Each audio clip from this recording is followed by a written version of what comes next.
Here are 3 of the most disturbing police sketches and the chilling backstories behind them. Number 1 is Mr. Cruel. This is an unknown man who was never caught but was a serial child predator who was targeting Australia through the late 80s. Described as a brutal assailant, he was also very cautious to conceal his identity and was always seen wearing a tightly fitted ski mask so that his victims could only see through to his eyes. Number 2 is the Eerie-Eyed Man. This is an infamously haunting sketch of a repeat window voyeur who had at least one credible account of entry and assault of a woman. Reported in 2016 and made famous for the unsettling features and disturbingly oversized eyes, this sketch is a haunting reminder that the suspect has never been caught and is still out there somewhere. Number 3. I actually find this one really difficult to look at for some reason. It's just very upsetting and distressing. This is actually a sketch of a suspect who would later be known as the Baton Rouge Killer. Initially a miss, police believed they were looking for a white male when in fact they would be looking for a suspect named Derek Todd Lee. But despite the sketch looking very different from the actual suspect, what's really eerie about it is that this is the expression that the victim remembers seeing on the suspect's face on the night of the attack. I don't know if it's the slightly distorted features or it's that kind of emotionless stare, but there's something about this picture that just doesn't sit right.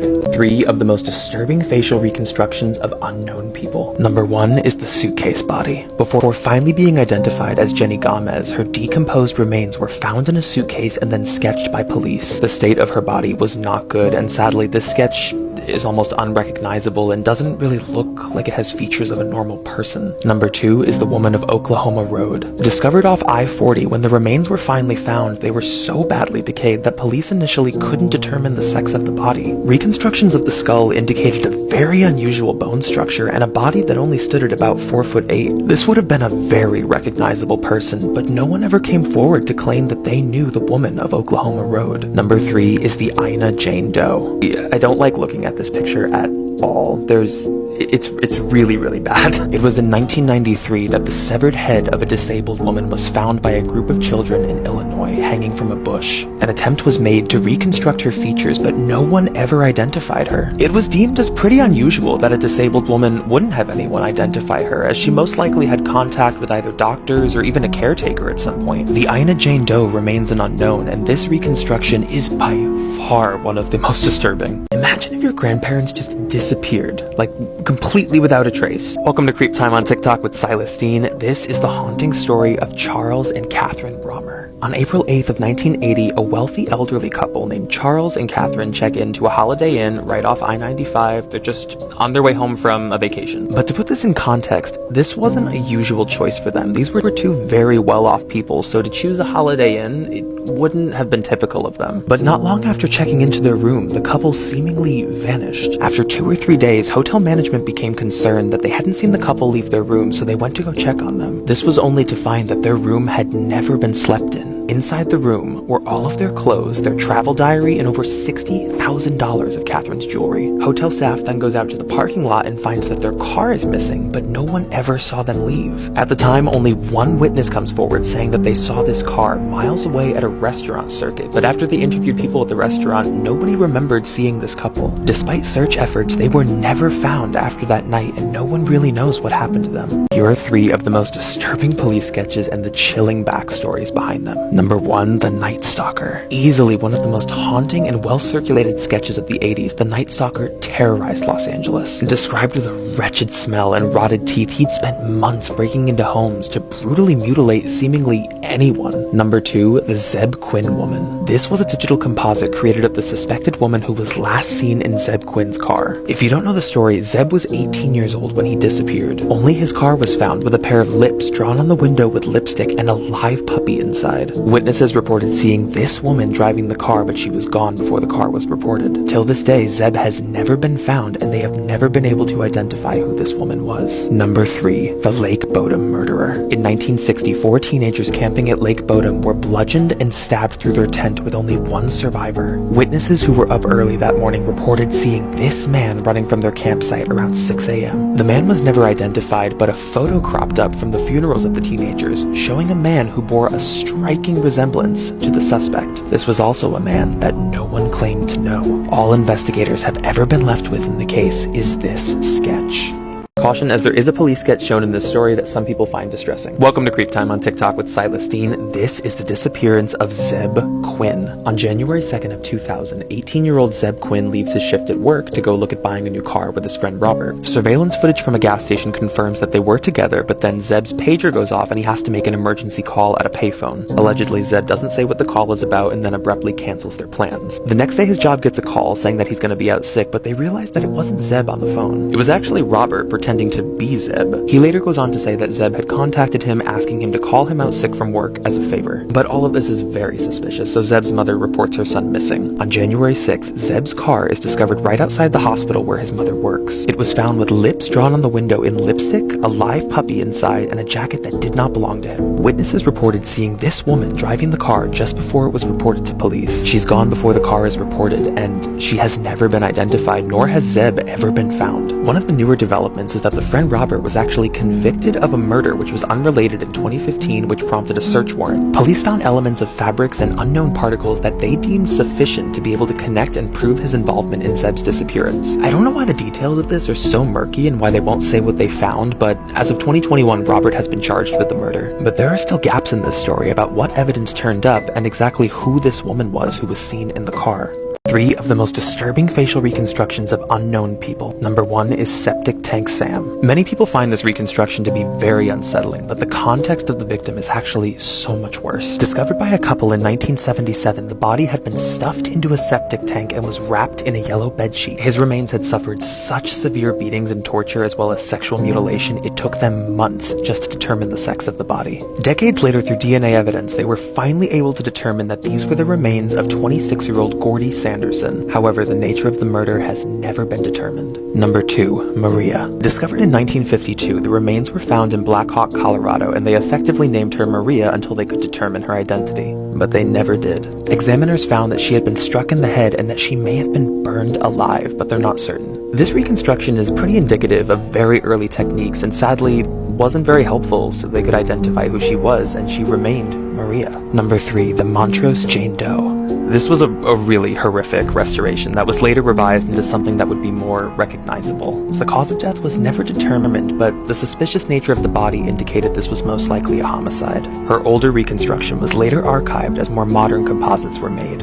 But till this day, the case is still cold, and she remains only known as the Montrose Jane Doe. Does a photo like this make you feel uncomfortable? Or something like this? This phenomenon is known as the Uncanny Valley. Introduced by Masahiro Mori in the 1970s, the Uncanny Valley refers to a phenomenon where our brains can register that something is very close to human, but we're also aware that something's not quite right. It's the in-between, where we can process that something looks like a person, but it's not a person, and it causes feelings of distress. Believed to be an evolutionary mechanism, which is also not exclusive to just humans, the Uncanny Valley is where we perceive these things to be a threat or not of us, and it can cause feelings of panic. One of the most well-known modern examples of this was actually an early test screening of Shrek in 2000, where Fiona was rendered as very hyper-realistic. So realistic that it surpassed the threshold of comfort in cartoon and moved into the Uncanny Valley. Children actually became so panicked at this screening, they were reported to be crying at the movie anytime she came on the screen.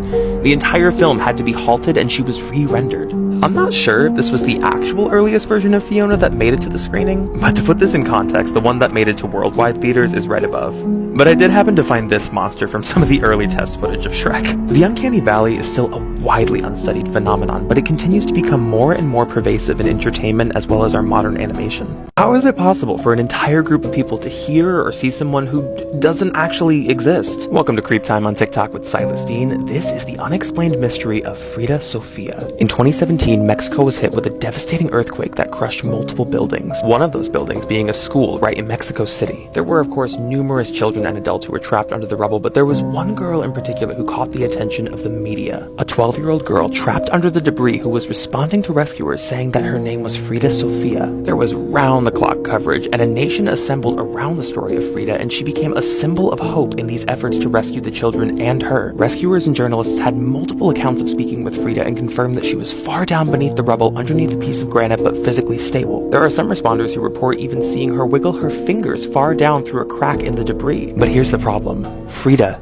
did not exist. The school actually comes forward and makes a statement saying that they have all children accounted for and they have never had a record of a girl named Frida Sofia. Multiple stations and people of leadership have to come forward and make statements of retraction and say that she's not down there, she never was, and she's not real. Suspected of being one of the largest cases of mass hysteria in modern history, it is completely unexplained how there were so many separate accounts of people who claim to speak to her or even see her beneath the rubble. Ultimately, the existence of Frida is a complete mystery, and there are still some people who believe she was really down there in that debris. Welcome to Creep Time on TikTok with Silas Dean. Here are 3 unexplained photos and the chilling backstories behind them. Number 1. Motion detected. Shared in 2017, this was a photo alert sent to a man's phone when it was captured on his motion detection camera while he was out. Initially, when spotted, he panicked and assumed this could be a break-in, but the home was found without any trace of an intruder and nothing had been moved or stolen. All that was left was this image showing that someone or something was in that house. Number 2. Dry dock. In 2014, a dry dock ship was in the process of being dismantled. A single foreman was instructed to show pictures showing the exterior and interior to date progress. While traveling through the dark of the ship, only lighting his way by flash and lantern, he later realized he caught this picture. When enhanced, an unknown man holding an axe can be seen lurking within the dark of the ship. The ship was searched by a military team, but no one was ever found, and there is no security footage showing anyone leaving the ship to the dock. Number 3. Stairway to Heaven. The Haiku Staircase in Oahu, Hawaii is largely forbidden due to the dangerous drops, but in 2015, 18-year-old Dalen Pua decided to climb it solo while sending pictures to his family. But after sending some of those final photos, he was never seen again. A search suspected that he may have fell, but that wasn't the case. His body was never found, and search canines couldn't detect where his scent had gone. The final photo he sent that morning was re-examined and found something chilling. When zoomed in, you can clearly see the outline of an unknown man who was crouching nearby in the woods. The man has never come forward, and Dalen's disappearance remains unknown. I've never researched a case that has had more unexplainable circumstances than this. This is the mystery of Dyatlov Pass. For those who aren't familiar with the story, this is in 1959 when 9 experienced Russian hikers are reported missing after a mountain expedition. A search crew was sent to look for them, and what they found was horrific. Their tent was there, but it had been cut from the inside as if they were trying to escape it. The search party that was there didn't find any evidence of a threat outside of the tent, so why they cut their way out was completely unknown. But even stranger than that, the footprints that were found outside of the tent indicated that after they cut their way out,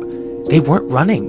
They were just walking normally. The bodies are all discovered kind of scattered in a several-mile radius throughout the snow, some of them half-dressed. 6 of them died from hypothermia, and 3 of them died from an unknown blunt force trauma causing severe damage to the skull and chest. 2 of them are found without eyes, 1 with their tongue cut out, and 1 without eyebrows. 1 of the bodies also tested positive for unusually high levels of radiation in their clothing. The most widely accepted theory is that this was some kind of an avalanche that had melted by the time the search party came, and that the missing eyes and tongue were just attributed to animals. But let's talk about some contradicting evidence here. These were 9 very experienced hikers that would know enough not to set up camp in any sort of a danger zone, nor was there any evidence that an avalanche even occurred by the time the search party came. That, in addition to the slow-moving footprints outside of the tent when they were supposedly trying to outrun this avalanche, or even the radiation in the clothing. The case has never conclusively been closed, but no one really knows for sure what they saw that night that made them cut their way out of their tent.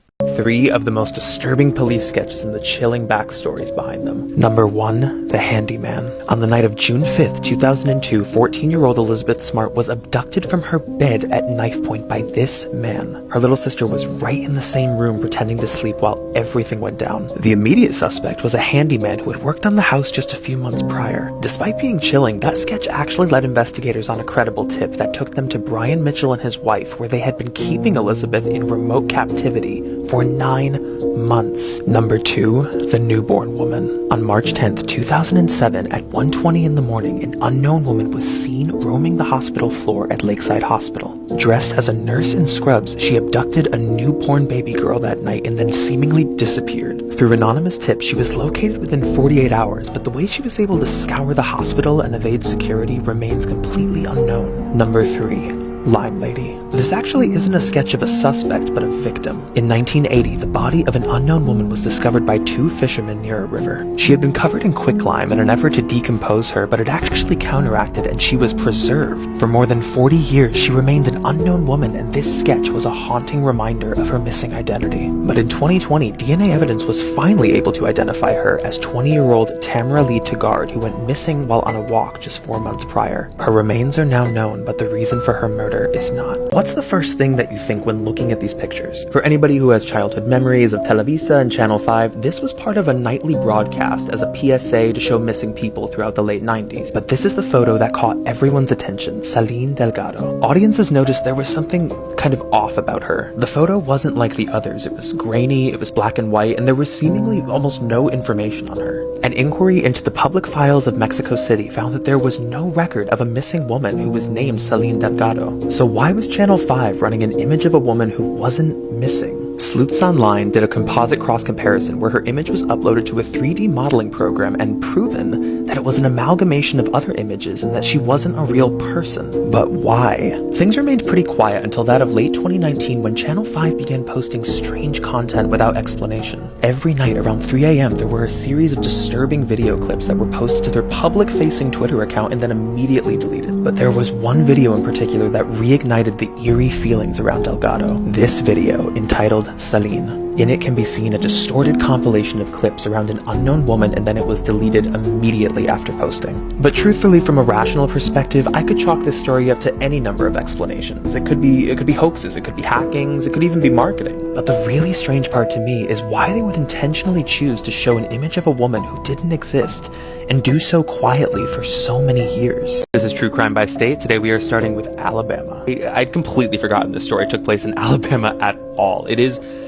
insane. This is the case of Dr. Amy Bishop. Dr. Bishop was a highly credentialed Harvard graduate who went on to be a biology professor at the University of Alabama. She was known to be standoffish. She had a lot of difficulty socializing with other colleagues in the department. She also had an incredibly dark past. When she was 15, she accidentally shot and killed her brother in their home with a family rifle during an argument. But following that acquittal, let's move forward a good number of years. This is February 12th, 2010. She had just been denied tenure at the university, and this would be her last semester. She was effectively non-renewed. She was fired. So on that February morning, Dr. Bishop teaches 2 classes for biology and then goes to attend a faculty meeting. So everyone is sitting at a conference table, and about 40 minutes into the meeting, she stands up in silence, turns to her side, and fires a 9mm execution style around the room. 3 of those professors are killed instantly, 3 more are wounded, and at some point her gun stalls, which gives them an opportunity to wrestle her, and they get her out of the room and they lock her out. Bishop is apprehended very quickly, and she's in complete denial of what she just did. She doesn't even understand that people are dead. She can't accept it. She was later charged with capital murder and narrowly escaped prosecution for the death penalty under a plea deal. The case of Dr. Bishop has haunted the university for years as to how someone who was capable of such atrocities was seemingly able to fly under the radar as more than just normal, but actually exceptional in academia. This is True Crime by State. Today we are covering Alaska. I went through a lot of cases for Alaska, but there was nothing that compared to Robert Hansen. Outwardly, Robert was a pretty successful person living in Alaska throughout the 70s and 80s. He owned a bakery, he had his own home, he even had a small private plane, and was a pretty accomplished hunter. But Robert had a dark past. He grew up with severe acne and a horrible stutter, and was often the subject of ridicule and rejection from the girls he liked. But in his twisted mind, that rejection bred a lifelong justification for revenge. It was routine for Robert to abduct young women in his car and then bring them home where they were tortured and assaulted. He'd then fly them on his private plane to a remote location to then release and hunt them through the woods as if it was sport. But it all changed with Cindy Paulson. When Cindy was captured, she was tortured and then handcuffed, and then she was brought to board his plane. While he was in and out of the car while loading the cockpit of the plane, she saw her chance. He had left the door unlocked. She kicks off her shoes to leave them in the car as evidence, sneaks out the driver's side, and makes a run for it. She gets away, but when found by police, they start to discredit her accusations because she's a sex worker and he's a well-liked community member, and they don't want to believe her. But she had specific knowledge of the plane and this hunting ritual, which matched an already open investigation, so they approved a search warrant. This uncovered almost all of the evidence they needed to link him to numerous bodies that were found on those hunting grounds. His sentencing would keep him in prison for the rest of his days. But if it hadn't been for Cindy, there's no knowing how long he would have gone on killing. I'm gonna show you a picture that you've probably seen before, but maybe don't want to again. The Dream Man. In 2008, this drawing was published and everybody saw it. It was accompanied with the tagline, "Have you seen this man?" The implication being that this was a familiar person to everyone that they had seen in their dreams, but it wasn't somebody they'd seen in real life. The photo gained a real sense of momentum by 2009 and was traced back to marketer Andrea Natella. Let's first note that this was released as a hoax. This is part of what Andrea does. He leans heavily into shock value tactics for marketing, and clearly it was very successful because it reached a lot of people. But even though it was debunked as just marketing, why was the image successful? Why were there so many people that had believed that they'd seen this man before, at least enough for it to go viral? One theory leans heavily into Jungian archetypes, which suggests we have a sort of preset collective unconsciousness that we can recognize and feel familiar around certain archetypal faces in different times of distress or in life. While still not completely understood and very much so just a theory, it's believed that the imprints of these archetypal faces are something that's inherited. It's a form of unconscious memory which was passed down from ancestors. So we can understand that as a theory. You know, it would explain the strange sense of familiarity that we all feel when looking at that face. But what are the origins of that? If we do have this sort of preset collective unconsciousness, why is it this face that fits into one of those archetypes that we all find to be familiar? Here are 3 of the most disturbing facial reconstructions and the chilling backstories behind them. But before we get started, I did make a YouTube channel for everybody who requested. If you want to subscribe, the link is right in the bio. Alright, let's get into it. Number 1. The Irondequoit Jane Doe. Found buried in a shallow grave in New York State, the manner of death was ruled as suspicious, but there were no signs of trauma found on her body. Once found, her remains were so badly decomposed that it's suspected she may have been buried there for up to 30 years before being uncovered. Number 2. The Philadelphia teen. Discovered to have been shot and possibly burned, his remains were found near the railroad tracks in Philadelphia in 1977, and he was the victim of a horrific homicide. To this day, he has never had any friends or family that have come forward to claim his identity, and he remains unknown. Number 3. The Swimsuit Boy. He is one of the only unidentified bodies to come from the Dean Corll serial killings. Discovered buried beneath the shed, among others, his remains were wearing a multicolored swimsuit, hence the name. And it's not at all that this is a bad reconstruction. It's actually unsettling to me because it's pretty good. When you're looking at it, it's almost like the eyes are looking right back at you. It's that realistic. But what makes it all that more eerie is that it's linked to a missing boy that no one has ever claimed. This is True Crime by State. Today we are covering Arizona. I know everybody thought I was going to do Jody on this, and I will do a video on her story, but this story floored me. This is the story of Phoenix, Arizona man Scott Falater, otherwise known as the Sleepwalker. On the night of January 16th, 1997, a neighbor wakes up to the sounds of screaming coming from next door. He then witnesses Scott dragging his wife of 20 years as her body lay lifeless and bloodied, and then pushes her head under the water of the backyard pool. Police rush to the scene and pull her out of the water and find that she had been stabbed 44 times. They find Scott right up the stairs and arrest him in the house and then usher his children to safety. The initial story, when he kind of comes to, is that he was in a deep state of sleepwalking. Okay, so you hear that, and the first thing you think is, this is bull. This is bull. But corroborating reports from his family and friends do indicate that he has a severe struggle with sleepwalking, and his defense actually goes on to argue this in court to plead for his innocence. Although the defense testimony is compelling, there is a witness that comes forward that says he saw him trying to calm down the family dog during the murder, which they believe can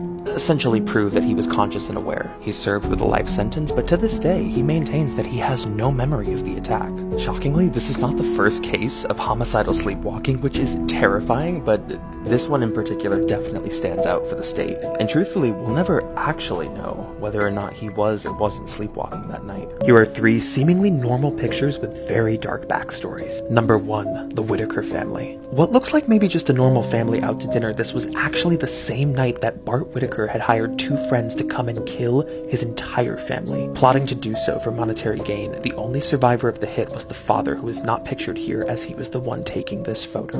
Number 2. Green boots. Maybe this looks like just a snow hiker taking a break or a nap, but it's actually one of the hundreds of bodies that remain on Mount Everest, as the conditions are impossible to retrieve them. Because they are left, they remain only as landmarks for future hikers. Number 3. Carl Tanzler's doll. Maybe this looks like a poor rendition of a wax figure, but it's actually the corpse of Elena Hoyos. Following her death in her 20s, a man named Carl Tanzler became obsessed with her and ended up stealing and taxidermying her body, where it remained in his home and bed for 10 years. Welcome to Creep Time on TikTok with Silas Dean. I really wanted to do this murder first because it's so creepy. This is the unexplained murder of room 1046. On January 2nd of 1935, a man who was going by the name of Roland T. Owen checked into the Hotel President in Kansas City, Missouri. While staying in the hotel, there were multiple accounts of housekeeping finding him in the room, sitting upright on the bed, fully awake, fully dressed, and sitting in almost complete darkness alone. There was also a confirmed account of a maid coming into the room when he was not there and finding a note by the bed that read, "Don, I will be back in 15 minutes, wait." There were actually several accounts of housekeeping hearing a couple of voices in the room, particularly the voice of a man who was not checked in and who was not this person. On January 4th, a bellhop enters the room, which had been locked from the outside, and finds Roland on the floor covered in blood. He had been beaten and stabbed, but was still alive. Police were called to the scene and questioned him while he was still alive and asked him who had done this to him, and he said no one. He had just hit his head on the tub. Roland would die in the hospital several hours later without confirming any suspects. As police are looking for leads, they realized the name that he had given to the hotel was not his name. Police ended up running his sketch in the papers, but nobody was able to come forward to adequately identify him at the time. After about a year and a half from the murder, a woman comes forward from Alabama named Ruby Ogletree, who was able to identify this as her son, Artemis, who had been hitchhiking to California and left home at the age of 17. Unfortunately, till this day, there are still large parts of this case that are wide open and may never be solved, but that is the murder of room 1046. Welcome to Creep Time on TikTok with Silas Dean. This is a case that is bone-chilling to me, and I remember the first time that I heard it too. This is the unsolved mystery of the Lady of the Dunes. On July 26th of 1974, a 12-year-old girl stumbles upon a woman laying face down on a beach blanket in the dunes of Provincetown, Massachusetts. As she gets a bit closer, she realizes what she's looking at is the body of a corpse. This woman had been laying there in the dunes for up to 3 weeks. She was found almost decapitated, her hands cut off, and a severe head wound that likely came from somebody who was laying there next to her in the sand. She was also found with a blue bandana and a pair of blue jeans that were under her head at the time that she died. And despite this massive public search effort to try to identify her, no one is ever able to come forward to accurately identify the Lady of the Dunes. The body has been exhumed multiple times, trying to scrap her new evidence, make more modern composites of her face, but despite all of that, the case still remains cold. One of the more recent theories is actually a connection to the 70s film Jaws, which had been filming that exact summer just about 100 miles away from Provincetown. In the film, an extra can be spotted who is wearing the exact same clothing that was found with the Lady of the Dunes. And side by side, she's also a very close match to the modern composite drawing. Despite a ton of public outreach, no one has ever come forward to either claim themselves to be or identify this extra. The case remains unsolved, and the question still remains, who was the Lady of the Dunes? Welcome to Creep Time on TikTok with Silas Dean. This is just an eerie case. This is the mysterious murder of Blair Adams. Adams was a construction worker living in British Columbia, and a few weeks prior to the events that took place, his friends and family noticed a very stark change in his personality. On July 5th, 1996, he withdraws all of his money from his accounts and leaves for the US unexpectedly. Eventually, he makes his way to Knoxville, Tennessee in this rental car. The rental car marks one of the first known sightings of Adams once he reaches the US at a gas station. While at the gas station, Adams asks an attendant to help him start his car. The attendant realizes he's using the wrong key and offers to help look. He asks him to check his pockets, which he refuses to do. He instead decides to leave the car at the gas station and just go to a nearby hotel. At around 5:30 p.m., Adams arrives at the Fairfield Inn, where he's seen outside pacing anxiously for almost an hour before he goes inside, gets a room, doesn't take his change, and doesn't go to the room, just leaves. This would also mark the last time Adams was ever seen alive. The following morning, the body of Blair Adams is discovered near a local construction site where he's covered in bruises, scratches, has a severe wound on his head, and a fatal wound to his abdomen. The strange part about this case is that all of Adams' belongings were found with his body. All of his cash, his jewels, the missing key to that car, and there was also a long strand of hair that was found in his hand, presumably ripped out from his attacker. Till this day, no one really knows why Adams traveled to Tennessee alone or who's behind the murder. Welcome to Creep Time on TikTok with Silas Dean. This is a case that does not sit right with me. Today we are covering the unsolved death of Matrice Richardson. On September 16th, 2009, 24-year-old Matrice is arrested in Malibu in a very manic state. Her family is contacted and they beg officers to keep her in custody while she's in a state of distress so she's not a danger to herself, which they do not.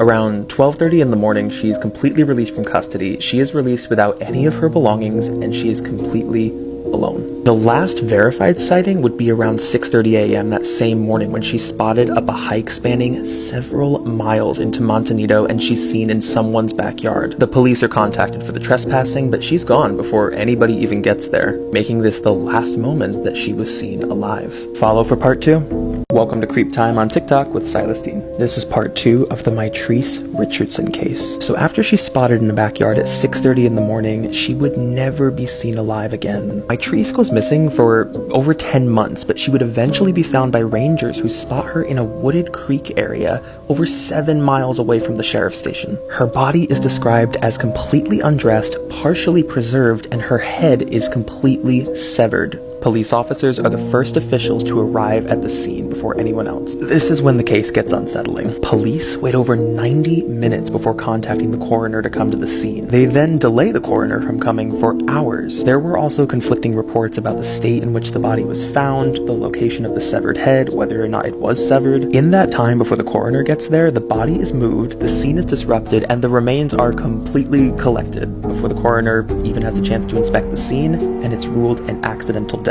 The coroner even goes on to make a statement saying he had never seen a case in which remains were removed without the presence of a coroner. There's also new evidence that comes to light when security footage crops up from the night she was in custody in her cell, which her family was told did not exist. It does show Mitrice in her cell in severe distress, but the mystery of her death remains unexplained. Over the years, various investigators have weighed in on the case, and due to the nature of the remains and the handling of the scene, it's not off the table that foul play and or a cover-up might have been involved. Welcome to Creep Time on TikTok with Celestine. Today we are covering the disappearance of Maura Murray. Maura is a 21-year-old college student studying nursing in Massachusetts in the year 2004. On February 9th, she sends an email to school letting them know she'll be gone for a week due to a family death, but no one in her family had died. Records that were obtained from her computer would show an earlier search on MapQuest for directions to Burlington, Vermont. At 3:40 p.m. on the same day, she would withdraw all of her money from a local ATM. At around 4 or 5 p.m., she takes off on this trip, having told no one, and just starts traveling up Interstate 91 north. Around 7:27 p.m., Maura's car is crashed on a sharp, snowy turn along Route 112 in New Hampshire, and a neighbor would call the police. Another driver who's returning home also passes her and offers to call for help. She pleads with him not to and insists that she's already called AAA, but phone records would later show that she never called AAA that night. The man carries on home, but decides to call 911 anyway. Between 7:27 and the police arriving at 7:46,